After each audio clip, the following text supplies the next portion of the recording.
Hello guys! Welcome back to my channel again. Today we're going to barbecue fish. At saka ito ay dorado. Or we call it here mahi-mahi. So this is 2 kilos and a half. And it's almost done. Ang ginabit ko na yung coconut shell talaga. Hindi siya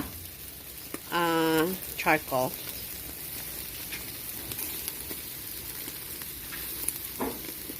Sorry guys, may nagpupukpok. Ayan na siya, malapit na siyang maluto. Ito na siya guys, baliktarin na natin siya.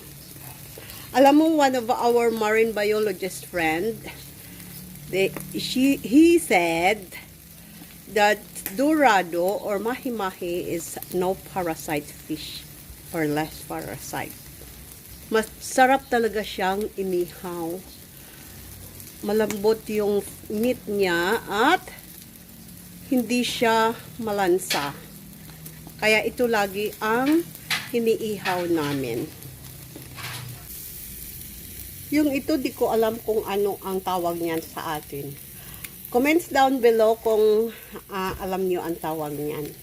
Dito, ang tawag niyan ay kwe or fish cake. Masarap din daw yan. I'll see you again guys. Thank you for watching. Bye!